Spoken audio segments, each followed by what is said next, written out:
Hello, George here. Back. This is day two of the third week, and today we are going to be discussing control. So, this is going to be the topic to sit with and to watch how that's moving within you throughout your day.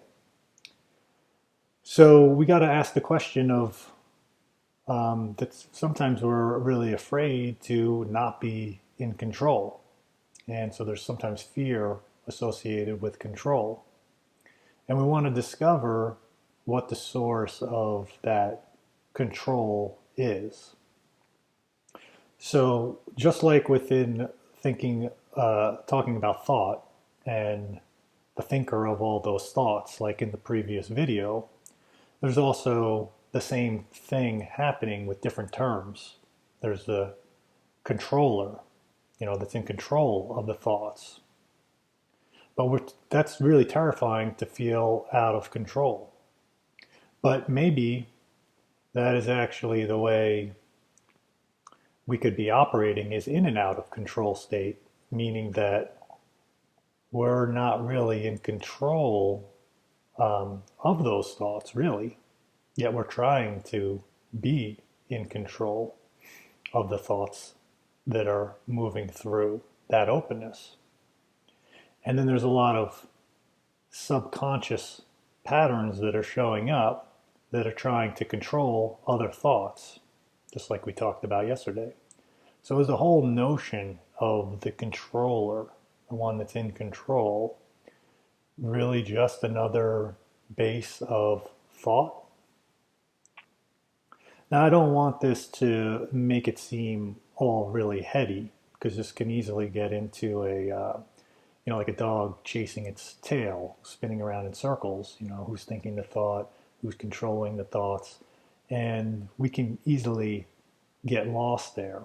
The most important thing to focus on is that there's really nothing to do, meaning there's no need to step in to try and control the thoughts that are coming through, because remember, they're all moving in openness, and that controller is maybe, this is the assumption that we've got to check out, is also just based on a bunch of thought forms that are creating that identity. So when this is all seen, when that whole movement of thought as the controller is all seen, within that, not even having to do anything, there's a real sort of clarity that can come into one's being in the current situation that's happening.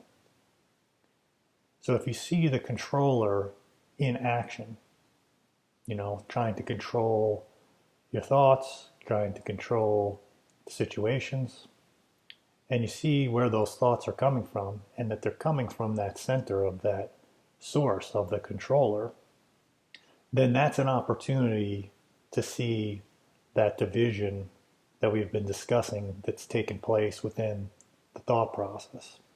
Today, really, I just want you to emphasize working on something that's really simple, to just observe how control is operating in your life. Especially in regards to the control of your thoughts, like I should have done this instead of that, and I'm going to control and restrain myself in these types of ways. And what's the source that is the controller of those thoughts, feelings, and emotions that are arising? Maybe those thoughts, feelings, emotions that are moving through, they just need to arise and dissipate on their own. And then actually, by working to try and control them, is actually keeping them alive, because the thing that's trying to change those thoughts or feelings, beliefs, and emotions is basically coming from other thoughts that are trying to control thoughts. And that's the problem that we're pointing to. All right, so that's the game plan for today. And I hope you have a really insightful day checking out your relationship to control. And remember, there's absolutely nothing to do with that. Just observe. All right, have a great day.